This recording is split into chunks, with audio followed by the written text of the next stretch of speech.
Hello and welcome to Fresh Face One Shots. My name is Joey, And I'm Jacob. and this is the final video for us covering Night Terrors, the 2023 summer event from DC. It ends on Night Terrors: Night's End by Joshua Williamson, and it's an ending. That makes it sound like I hated it already. It's good. I like it. It's fine. It's missing something, but I still haven't exactly pinpointed what. You know what I think some of the problem might be? So, a lot of this event has been focused on Boston Brand. Mm-hmm. And a decent chunk of this finale is not focused on Boston Brand. I mean, I think it focuses on him enough. Oddly enough, I think one of the bigger issues that I have with it is that it is like almost strictly a climax to just the main 6 issues, and not really not a lot of the tie-ins just weren't really impactful here at all.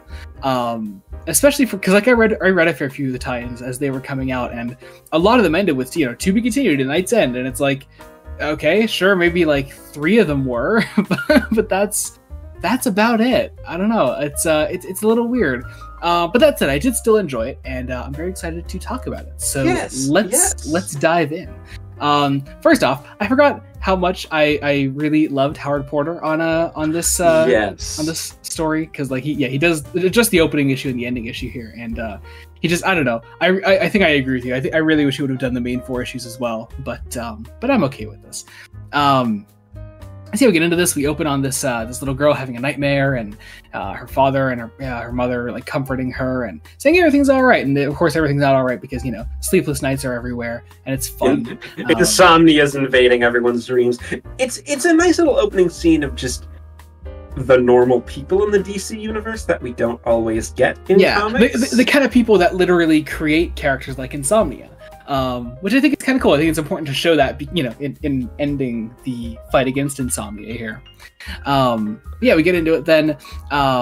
Insomnia has the Nightmare Stone. He's using it to wreak havoc on the whole world, and we have this gorgeous 2-page spread of every character we followed thus far, plus a bunch of the characters from the tie-ins convening at the Hall of Justice. I will say, for those that did not read any of the tie-ins, the most important ones, and pretty much the only ones that are important to the main event, are Batman, Superman, and Wonder Woman. Yes. That's literally it. I know you didn't read the Batman one, but it seems like you didn't really miss anything with that either. But otherwise, it's you don't need many of the tie-ins, and there were like 40 of them, I think. Well, 22-part tie-in. So that's a lot. That's a lot. Yeah. This thing's going to be collected in a thick Omni one of these days. Oh, totally. It'll be awesome.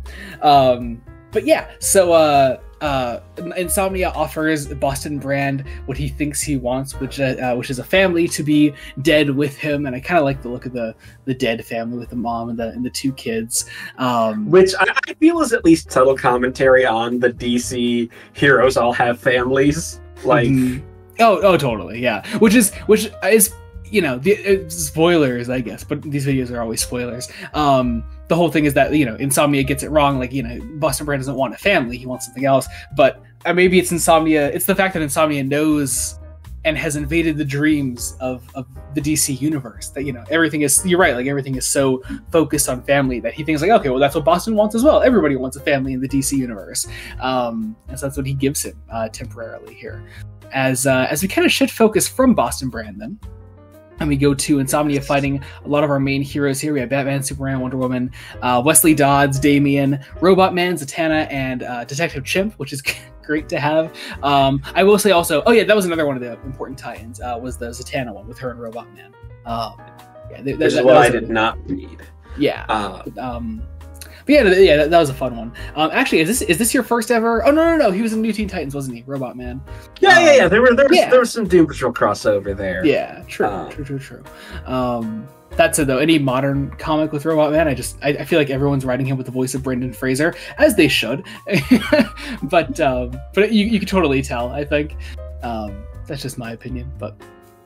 Anyway, you know what might be a problem? I think a lot of this kind of devolved into some over-the-top action where it didn't necessarily need to at the climax. Yeah, because it's weird. Like, we've talked about a few times on these one-shots for Night Terror, is that one of the things that Williamson was trying to do was trying to not do just another world-ending DC Comics event, and that's what kind of a lot of this last issue turns into, is how most DC Comics events end, whereas a lot of the rest of the event wasn't like that, I feel.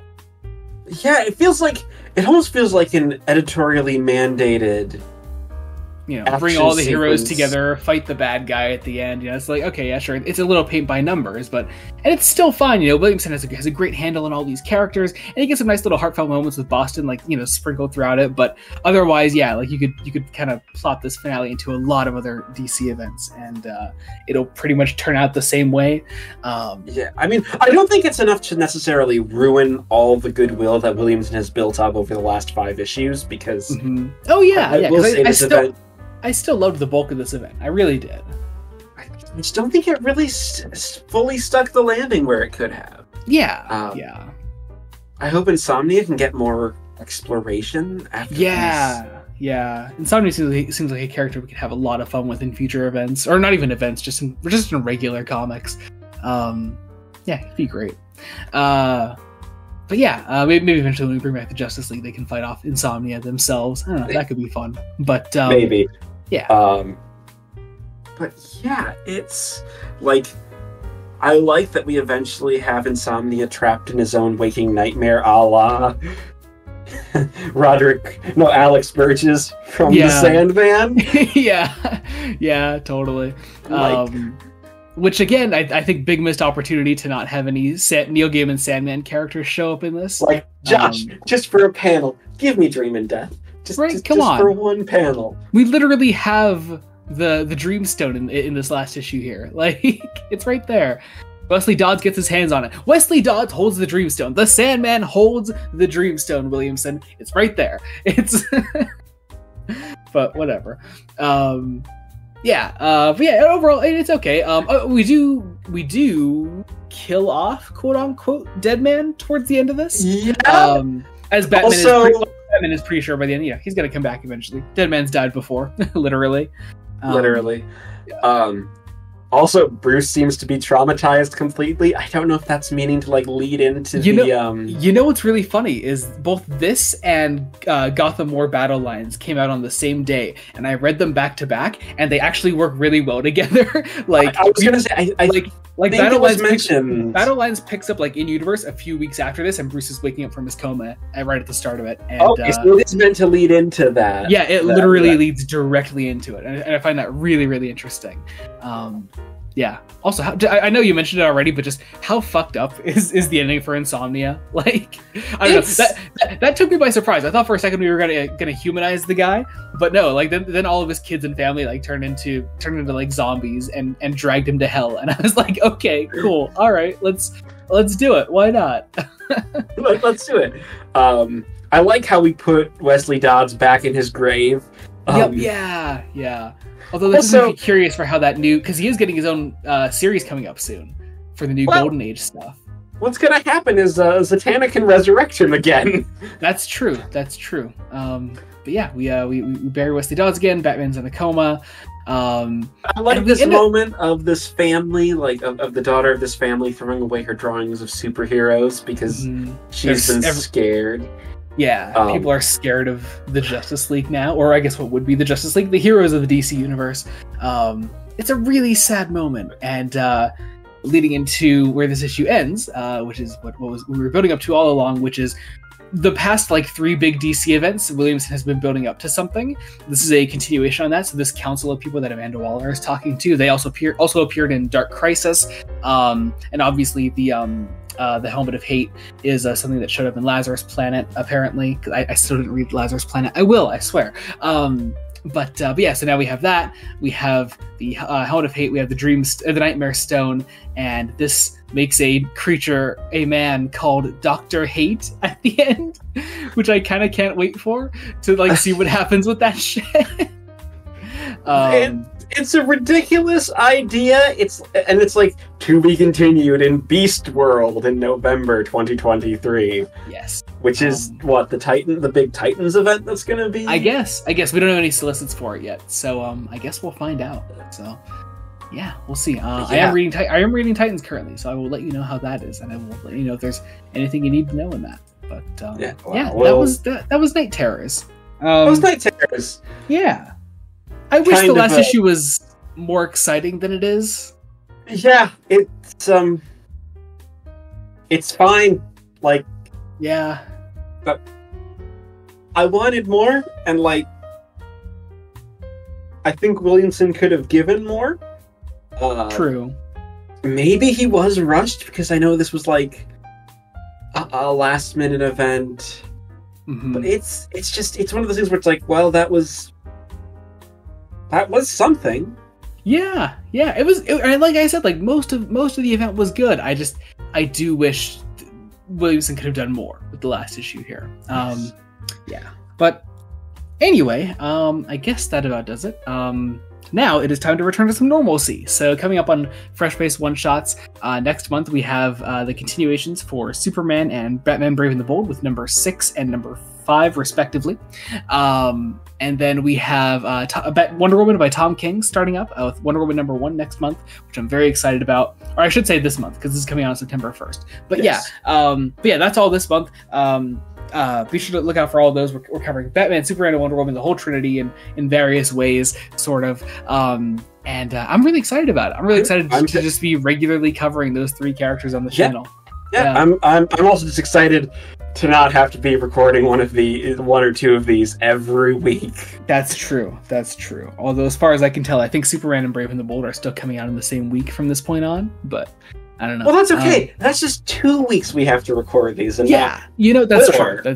Exactly. So, but otherwise, be sure to check out the podcast, because coming up in less than 2 weeks by the time this comes out, a week from Monday. Yeah, we are releasing our 50th episode of Fresh Face Comics. 50th episode, covering the first 2 trades of Tom King's Batman from Rebirth. I Am Batman and I Am Suicide. I Am Gotham and I Am Suicide.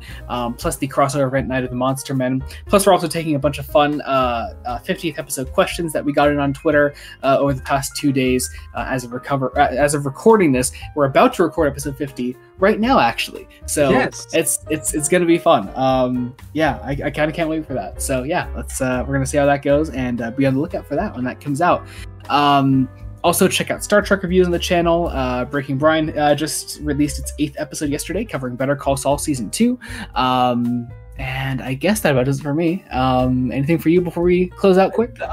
Reviews that I write are great. Things that I'm doing, I'm also doing Star Trek. Mm-hmm. I'm also doing a Doctor Who reviews for the first 4 series of the revival, plus the David Tennant specials in time for the 60th. And people can find that all at your link tree, which I usually leave links in the description. So yeah, cool. All right. Thank you all so much for watching. Thank you for all for following us as Night Terrors unfolded in front of us and kind of crumbled at the end. But it's okay. It's okay. Onwards and upwards. Thank you all so much for watching. Until next time, this has been Joey Morgan and Jacob Licklider. Goodbye. Goodbye.